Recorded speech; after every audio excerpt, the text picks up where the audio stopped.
để trong thì anh. Để trong thì anh. Để trong thì anh. Để trong thì anh.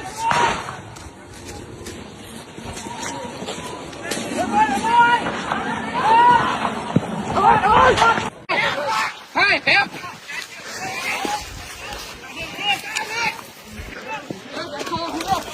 Phải dắt nữa chứ.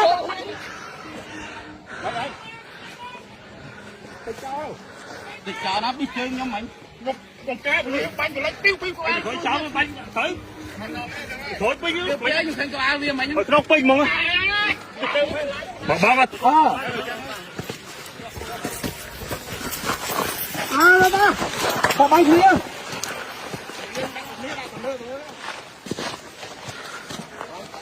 Thôi mà nhiều nữa.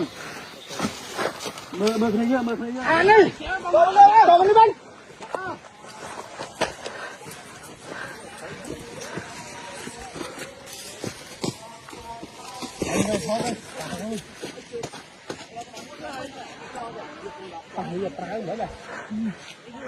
Thôi mà hột chặt thôi mà hột tới đi. Mấy kìa.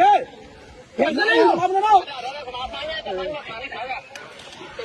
Thôi cái đó này thì miên. Chưa này lên kia. Quá, kìa đó. Ở đây chụp anh mày ăn lên. Chụp anh con mày ăn lên. Bỏ con nha, bánh nha, kia vô đi toàn kháng á. Mày ăn lên, mày ăn lên. Bữa này có bè nó mày ăn lên. Chà giá cục bánh nhá. Chà giá cục bánh nhá. Kẹp không? Kẹp. Tay mày. Bỏng ai côm chạy về ở sang nó kẹp ó. Thằng trơn kẹp á. Dắt giá nha, còn bánh nhá. Thì vô đi đồng toàn kháng á. Đi vô đây cho xe đi. Giờ con đẻ Lại đây này. Còn tiếp.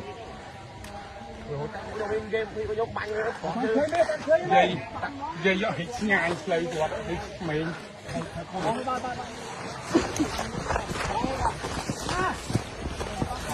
Ta gọn.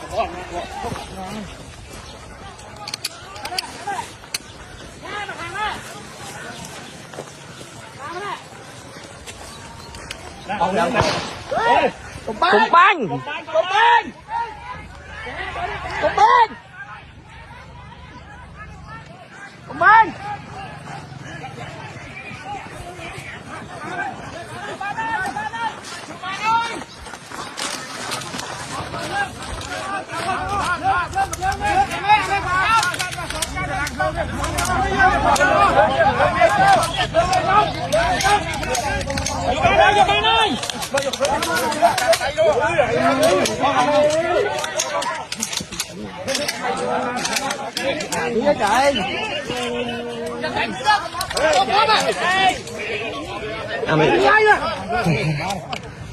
Ăn đi cho khẩu trong không? Cho bay mình. Rồi mai bánh một.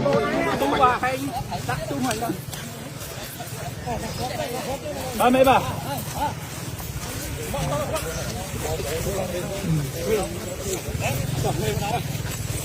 Cái